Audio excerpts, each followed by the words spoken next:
The cold was a thief.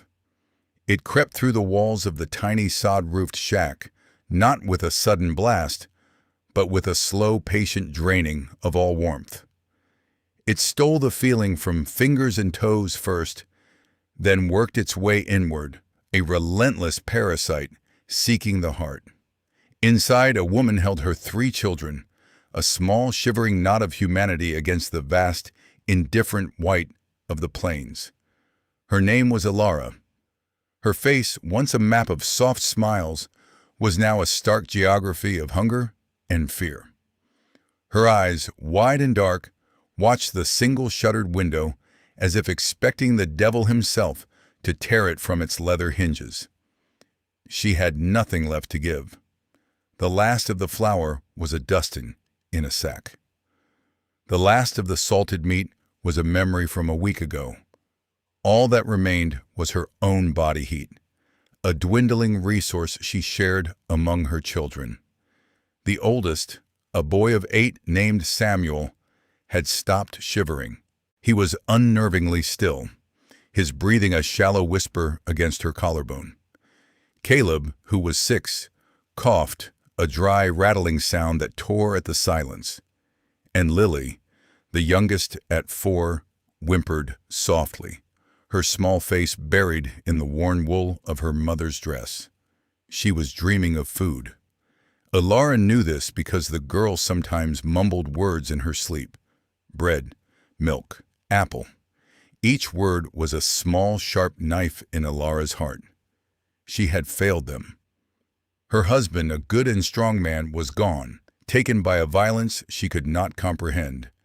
And in his absence, the world had revealed its true hard face.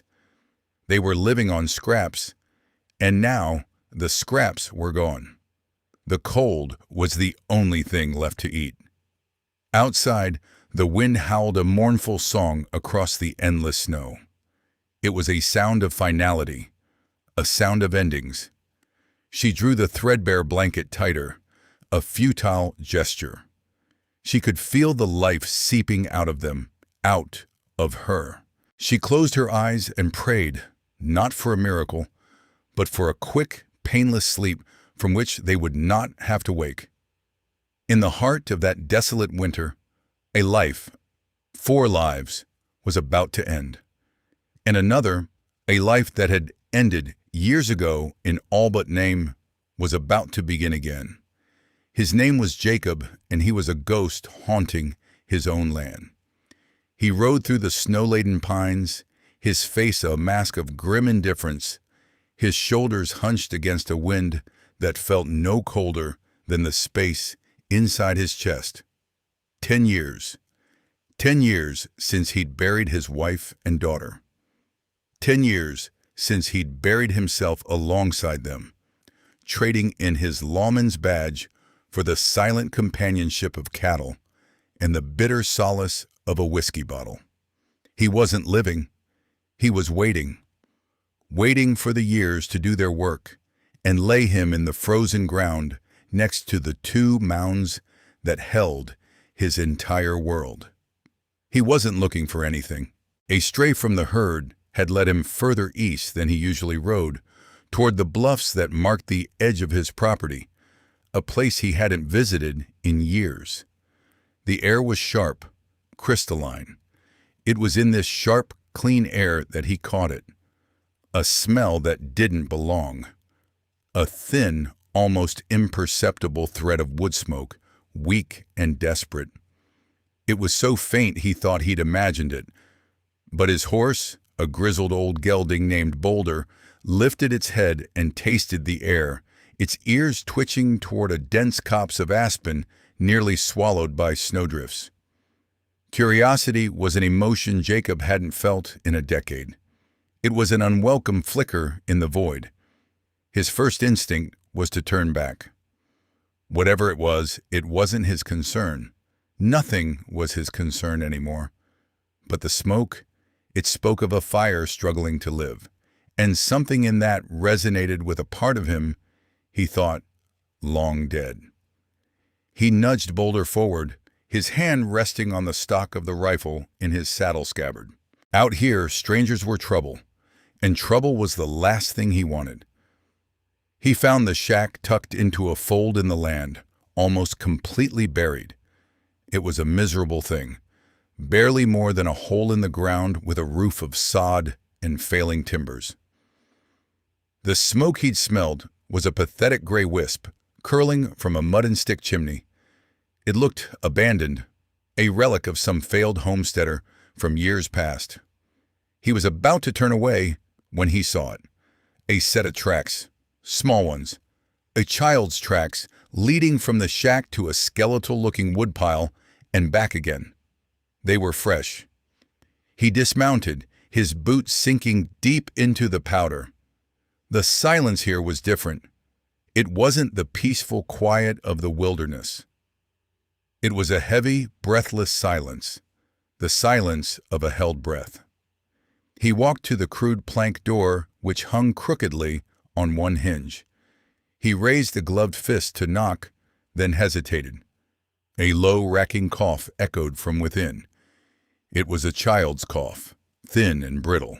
It was followed by a woman's voice, a hush so soft it was barely sound. "Shh, my love. Easy now." That voice. It wasn't the words, but the tone. A tone of exhausted, desperate tenderness. It was the sound of a love that had nothing left to give but itself. It was a sound he remembered, a sound that cracked the ice around his heart, just a little. He pushed the door open. The scene before him would be burned into his memory for the rest of his days. The dim, freezing room, the near-dead fire, and the woman on the floor, her arms wrapped around 3 small children. They were little more than bundles of rags. Her head snapped up and her eyes, huge and terrified in her gaunt face, fixed on him. She looked like a cornered doe, ready to fight a wolf with her bare hands to protect her fawns. He stood there, a giant in the doorway, the cold wind swirling in around him. He saw the hollows in her cheeks, the blue tinge to the children's lips. He saw the absolute soul-crushing poverty. He saw the end of a road. His mind, the part of him that had been a lawman, assessed the situation with brutal clarity. Starvation, hypothermia. They wouldn't last another night. The woman scrambled back, pulling the children with her. "Please," she whispered, her voice cracking. "We have nothing. Take what you want, but please don't hurt my children." Jacob's throat went tight. He saw not just this woman, but his own Sarah. He saw not just these children, but the small, feverish face of his own little girl in her last hours. The past he had spent a decade burying rose up and hit him like a physical blow. The bitterness, the isolation, the long, slow suicide he had been committing, it all felt like a sham, a selfish indulgence in the face of this raw, immediate suffering. He looked at the oldest boy, his face pale and still. He looked at the little girl, whose whimpers had ceased, her eyes half open and glassy. He looked at the mother, her defiance melting into pure, unadulterated despair. And in that moment, a decision was made, not by his brain, but by some deeper, older instinct. The guardian, the protector he once was, stirred from its long slumber. He took a step back, out of the doorway, to make himself less of a threat. He pulled off his thick gloves, his voice rough from disuse, but steady. He looked directly at the woman, his gaze holding hers. "Pack your things," he said, the words coming out with a certainty that surprised even him. "All 4 of you are coming with me." Now what you just witnessed was the spark. A moment where one life, beaten down by the world, collides with another that has been deliberately thrown away. It's a powerful thing, a connection forged in the coldest of fires. And just like that connection, the one we have with you, our audience, is just as powerful. It's your time and your attention that allows these stories to be told and to find the people who need to hear them. So if you feel that spark, we'd be deeply grateful if you'd subscribe to this channel and become a part of our community. And in the comments below, tell us what city or state you're watching from. It's a wondrous thing for us to see how far these stories travel. Thank you for being here, for listening. Let us return to that frozen shack, to the moment after the words were spoken. The woman, Ilara, just stared at him. His declaration hung in the frigid air, an impossible sound. It was as if the wind itself had spoken. Hope was a language she had forgotten, and she did not trust this sudden, jarring translation. Her eyes narrowed with suspicion. "Who are you?" she asked, her voice a raw whisper. "Why would you help us?" Jacob didn't have an answer for that, not one he could put into words. "Because I see my own failure in your suffering. Because the sight of your children is killing me. Because I am already dead and have nothing left to lose." He said none of this. Instead, he answered the first question. "Name's Jacob. This is my land you're on." He let that hang for a moment. He could have been threatening them, claiming them as trespassers, but his tone was flat, factual. It held no menace. He looked at the children again, a sharp pang of something pity, anger, grief, twisting in his gut. "There's a blizzard coming in from the north, a bad one. You stay here, you'll be buried by morning." He wasn't exaggerating. He could feel it in the air, in the pressure drop, in the peculiar color of the sky. "My house is a few miles from here. It's warm. There's food." Food. The word had a physical effect on the woman. A shudder went through her, and for the first time, a single tear escaped and traced a clean path through the grime on her cheek. The oldest boy, Samuel, who had been so still, stirred. His eyes, dull and listless, moved to Jacob. You have food?" the boy breathed, the words barely audible.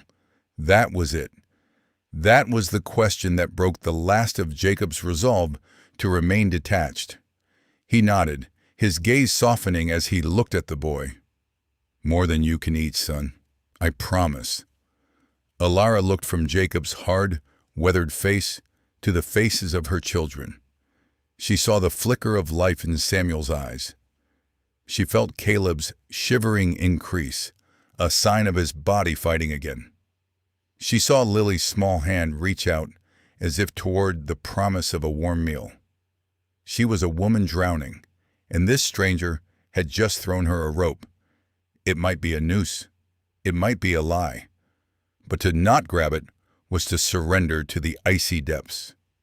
"We don't have anything to pack," she said, her voice thick with a sorrow so profound it was almost silent. "This is all there is." Jacob's eyes swept the room. A few tin plates, a single cracked cup, the threadbare blanket. That was it. He gave a curt nod. "All right, then." He moved with a purpose that felt alien to him. He strode to the pathetic fire, took a few small logs from the satchel on his belt, and placed them on the embers. They caught quickly, a small blossom of orange in the gray gloom. "Get 'em as warm as you can. I'll be right back." He went outside, the cold hitting him like a fist. He led Boulder closer to the shack, then began uncinching the thick bedroll tied behind his saddle. He pulled 2 heavy wool blankets from his saddlebags. They were old and smelled of horse and leather, but they were thick and dry. He brought them inside and laid them on the dirt floor. "Get the children wrapped in these," he commanded, his voice gentle but firm. He wasn't asking. He was taking control. The woman, Ilara, moved without question now. She was too weak, too spent to resist the current of his will. She and Jacob worked together, a strange and silent pair. He was surprisingly gentle, his large, calloused hands careful as he helped wrap the youngest girl, Lily, in the heavy wool. She weighed nothing. A bird, a shadow. The feel of her small, frail body in his arms sent a tremor through him. He could feel the fine bones of her ribs through the thin fabric of her dress. A terrible, cold anger began to smolder in his gut. Anger at whatever man had left them like this. Anger at a world that allowed a child to starve. Once the two younger children were bundled, he turned to the boy, Samuel. The boy looked at him with an unnerving adult gravity. Jacob knelt down. "What's your name?" he asked quietly. "Samuel, sir." "All right, Samuel. We're going for a ride. It's going to be cold, but we'll get you warm soon." He wrapped the second blanket around the boy's thin shoulders. Samuel didn't flinch from his touch. He simply nodded, his gaze fixed on Jacob's face, as if trying to read the truth of his soul. With the children prepared, Jacob turned to Alara. "Ma'am, I'm going to take the children up first. My horse can't carry us all in one go. You stay here by the fire. I'll be back for you before this storm hits full. You have my word." Panic flashed in her eyes. "No, don't leave me. Don't separate us." "I won't," he said, his voice dropping lower, more reassuring. "I'm not leaving you, but the little ones are fading. They need to get to the warmth now. It's the only way." He looked her in the eye, trying to pour all the sincerity he could muster into his gaze. "I swear on my life I will come back for you." She searched his face, her own a canvas of warring emotions. Fear, desperation, and a tiny, fragile seed of trust. Finally, she gave a slow, defeated nod. He moved quickly then. He carried Lily, who was barely conscious, and helped Caleb, who was weak but walking, out to the horse. He mounted Boulder, then had Samuel handed up to him, placing the boy in front of him, cradled against his chest. He took Caleb next, settling him securely behind the saddle. Lily, a tiny bundle, he held in the crook of his left arm. "Hold on tight," he told Samuel, wrapping his own thick coat around the boy as much as he could. He looked back at Alara, standing in the doorway of the hovel, a lone, desperate figure against the encroaching twilight. Her face was stark white. "I'll be back," he called out over the rising wind. Then he turned the horse and urged it into a steady walk, away from the shack and toward the distant, hazy shape of his home. The three children were silent, their small bodies tucked against his, borrowing his warmth. He could feel the faint beat of Lily's heart against his arm. It was a fragile, fluttering rhythm, a life in his hands. He hadn't been responsible for another life in 10 years. The weight of it was terrifying and wondrous. The ride to his ranch house was a blur of wind and snow and focused will. Jacob shielded the children with his own body, taking the brunt of the biting wind. He kept his arm tight around Lily, feeling for the steady, however faint, pulse of her life. He murmured to Samuel, who was tucked in front of him, "Almost there, son. Just a little further." The boy never responded, but Jacob could feel him leaning back, trusting in the solid wall of his chest. His house was not a home. It was a shelter, a 2-room cabin he had built with his own hands back when the world was full of promise. Now it was just a place to keep the weather out, but it was sturdy and it was warm. A curl of healthy smoke rose from its stone chimney, the result of the fire he'd banked before he left. He slid from Boulder's back, his limbs stiff with cold. He carefully handed down Caleb, then Samuel, his movements slow and deliberate. Lastly, he unswaddled Lily, her small form limp in his arms. "Inside," he grunted, nudging the boys toward the door. "Go to the fire." They obeyed without a word, two small blanket-wrapped figures shuffling into the warmth. Jacob followed with Lily, kicking the door shut against the storm that was now beginning to rage. The difference was immediate. The room was filled with the radiant heat of a large, well-stoked hearth and the smell of pine and coffee. To the boys, it must have felt like heaven. Jacob laid Lily down on the thick bearskin rug in front of the fire. Her eyes were closed, her breathing dangerously shallow. He felt a surge of panic, cold and sharp. He knelt beside her, his mind racing. Fever, starvation, shock. He was no doctor. What could he do? He remembered his own daughter, the helplessness of watching the life drain from her. No, he would not let that happen again.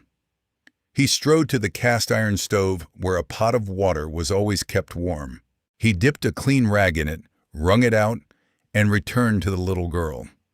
He gently began to wipe the grime from her face and hands. Her skin was like ice. He needed to warm her, but slowly. Too fast could be a shock to her system. Samuel and Caleb watched him, their eyes wide and silent from the far side of the hearth. They sat huddled together, two small owls taking in this strange, rough man and his perplexing kindness.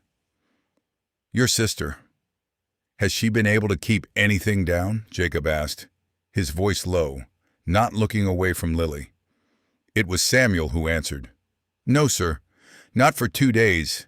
She just sleeps." Jacob's jaw tightened. 2 days.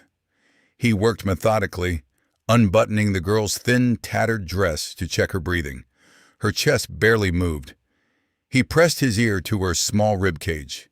He could hear it, a faint, rapid flutter.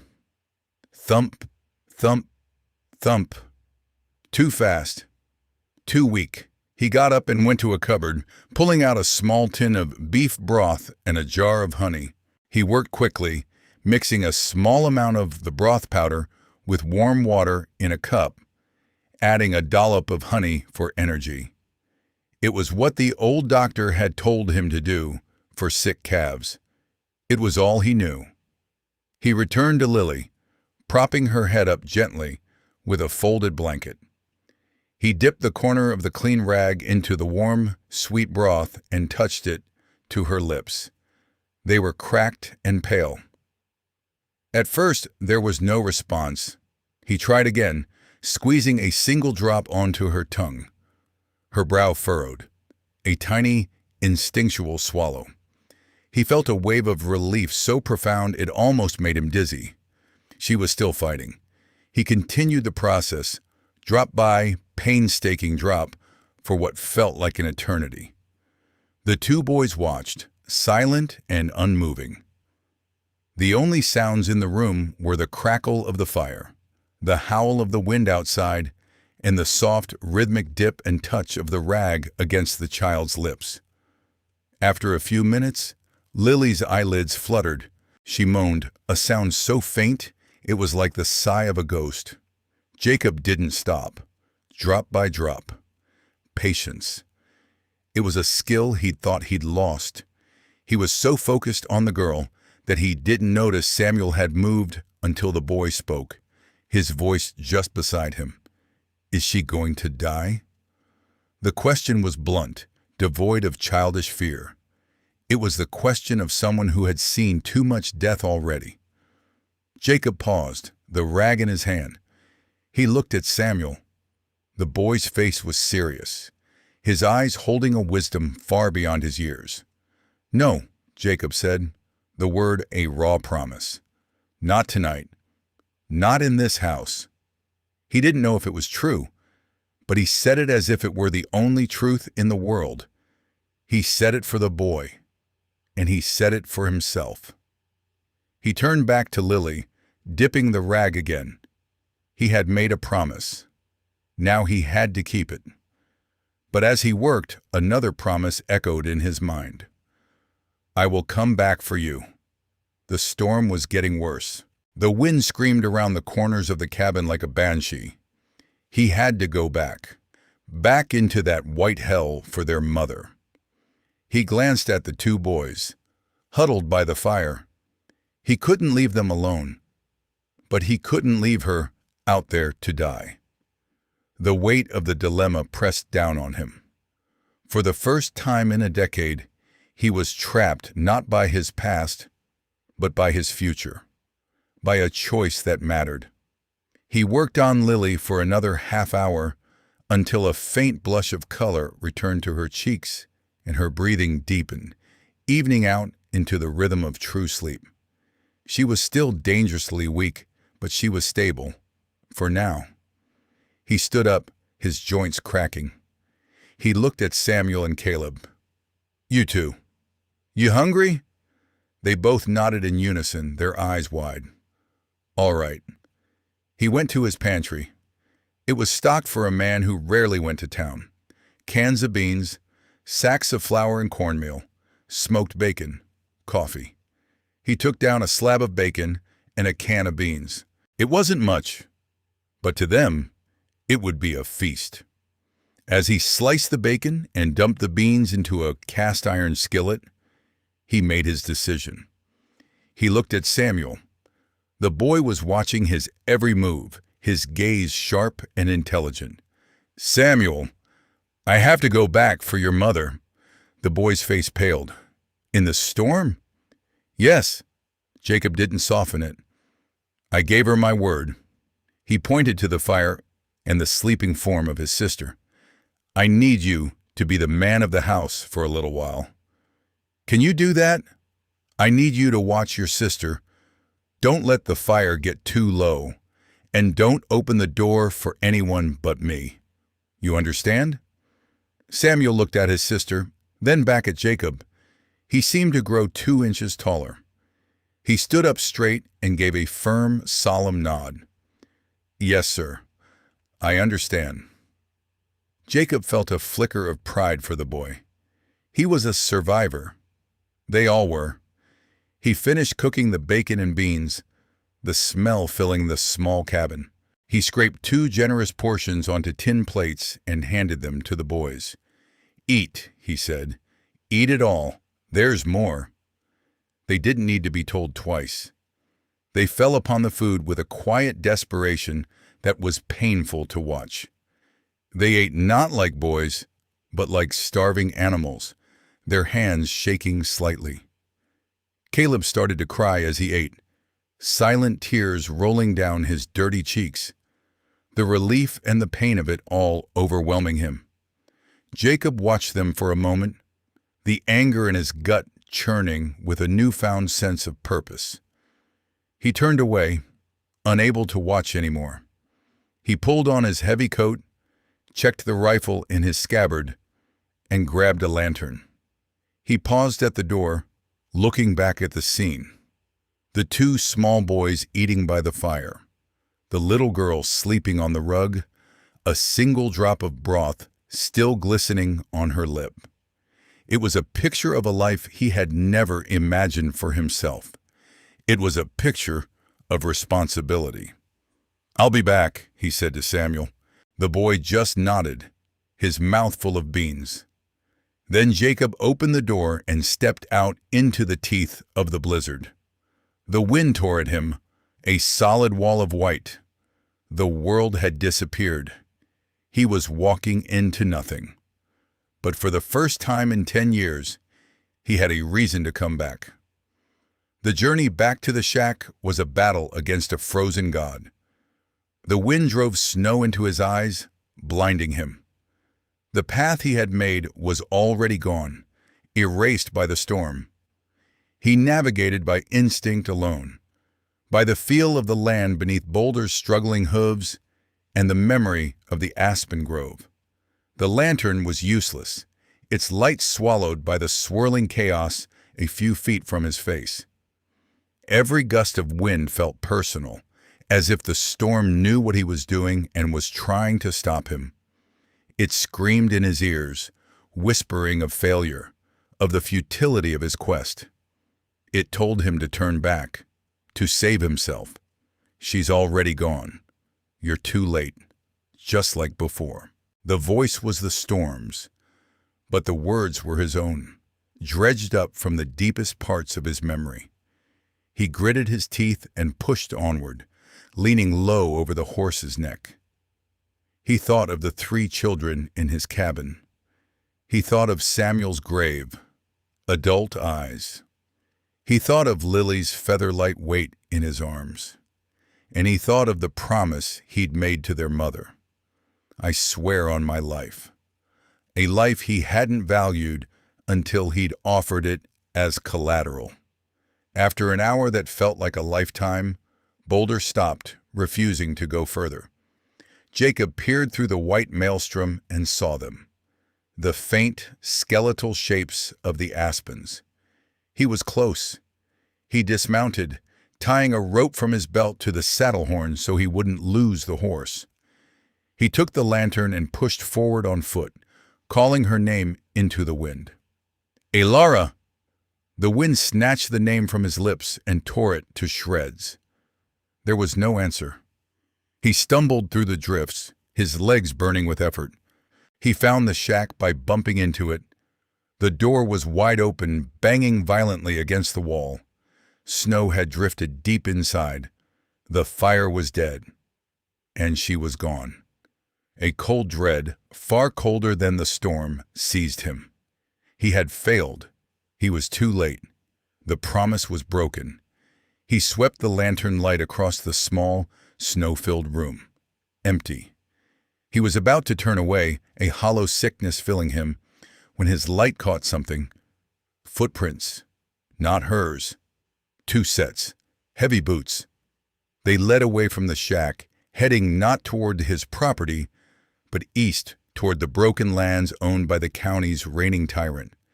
And beside the tracks, half buried in the snow, was a small leather-bound book. A ledger.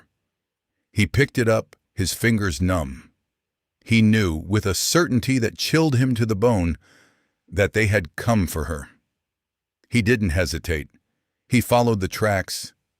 They were already fading, but the storm couldn't erase the direction they were heading. He found her 100 yards from the shack. She was on her knees in the snow, her hands bound in front of her. 2 men stood over her. One was a hulking brute of a man in a thick buffalo coat. The other was slender, with a long, cruel face and a scar that cut through his left eyebrow. Jacob recognized the scar. The man's name was Flint. He was a hired gun, a man known for his casual brutality. And he worked for one person, Sterling. The man with the scar, Flint, had a pistol in his hand. He was speaking to Elara, his voice a low sneer that was barely audible over the wind. Should have just taken the money. Sterling doesn't like loose ends. Your husband was a fool. Now you'll join him. Elara's head was bowed. She was not pleading. She was simply waiting.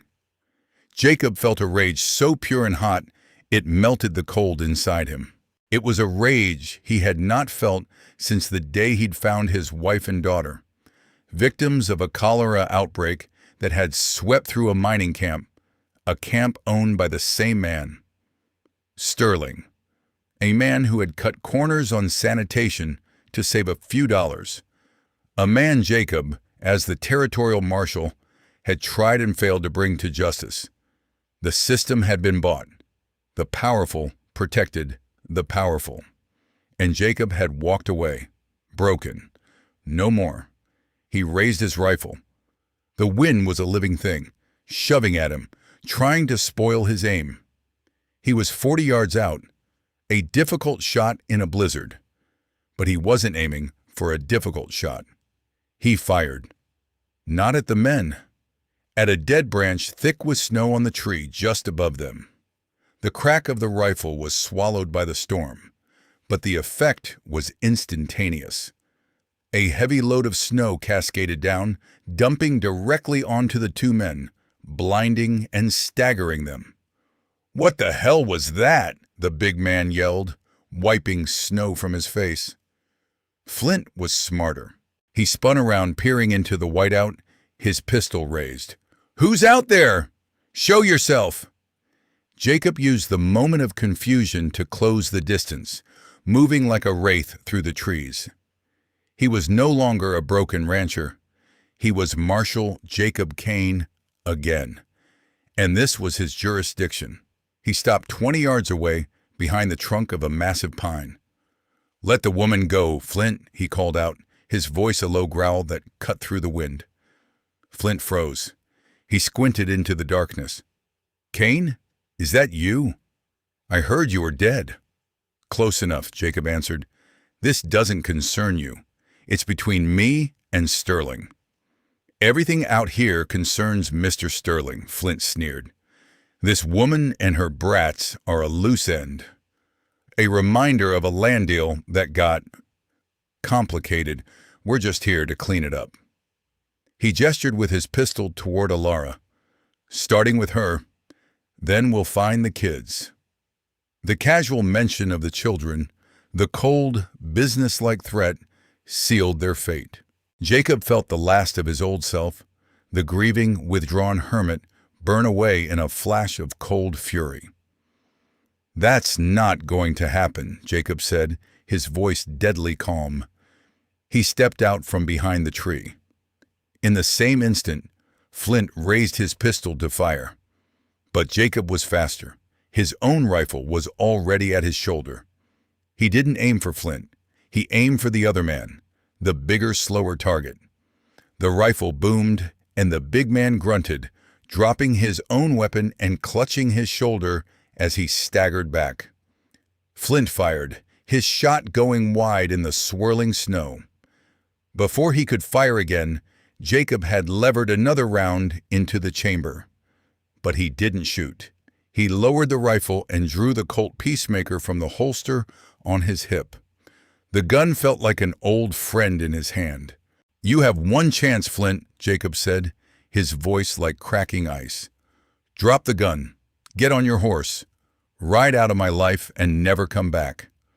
Flint hesitated, his cruel face twisted in a snarl of indecision. He looked at his wounded partner, then at the ghost who stood before him, solid and real and radiating a cold menace he hadn't seen in 10 years. He made the wrong choice. He lunged toward Alara, grabbing her by the hair and pressing the barrel of his pistol to her head. "You drop it, Kane, or she dies right here." Jacob didn't flinch. His aim remained steady. "Let her go." "No, you lost your nerve 10 years ago, Marshal. You ain't got the stomach for this anymore." Jacob's eyes were chips of granite. "You're right," he said softly. "I'm not a marshal anymore." And he fired. The shot was perfect. It took Flint high in the shoulder of his gun arm. The man screamed, his pistol clattering into the snow as his arm went limp. He stared at Jacob, his face a mask of shock and pain. Jacob walked forward, his own gun still raised. He kicked Flint's pistol away, then stood over him. "I'm just a man with nothing to lose. Now get out." Flint scrambled to his feet, clutching his ruined shoulder, his eyes wide with a fear he rarely showed. He helped his groaning partner up, and the two of them staggered off into the storm toward their horses. They didn't look back. Jacob watched them go, then holstered his pistol. His heart was hammering against his ribs. He turned to Alara, who was still on her knees, staring at him with a look of awe and terror. He knelt in front of her, pulling a knife from his belt and quickly cutting the ropes binding her wrists. "Are you all right, ma'am?" he asked, his voice suddenly hoarse. She rubbed her raw wrists, then looked up at him, her eyes searching his face in the flickering lantern light. "You saved me," she whispered. "I gave you my word," he said simply. He helped her to her feet. She was unsteady, her body trembling from cold and shock. He put his arm around her, supporting her. "Come on, your children are waiting." He led her back to his horse, a slow and difficult journey.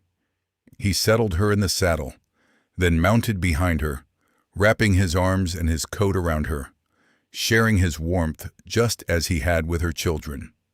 He picked up the ledger she had dropped and tucked it inside his coat. As they rode back toward the safety of the cabin, she leaned back against his chest, her strength finally giving out. "Why?" she murmured, her voice muffled by his coat. "Why are you doing this?" Jacob looked out into the white chaos of the storm. He thought of the man, Sterling, who sat in a warm mansion miles away, ordering lives destroyed like he was ordering dinner. He thought of the justice he had failed to get 10 years ago. He thought of the 3 small lives now sleeping in his home, and the woman whose life he now held in his arms. "A man named Sterling took my family from me a long time ago," he said, his voice low and gravelly. "I let him get away with it. I reckon I'm just not in a letting mood anymore." When they arrived back at the cabin, Jacob helped Alara dismount. She nearly collapsed, but he held her steady. He pushed open the door, and a wave of warm, safe air washed over them. Inside, the scene was just as he had left it, but better. Samuel and Caleb were asleep, curled up together on a blanket near the hearth. The plates beside them were clean, and on the bearskin rug, Lily was stirring, her breathing even and deep. The fire was burning steadily. Samuel had done as he was told. Alara let out a choked sob.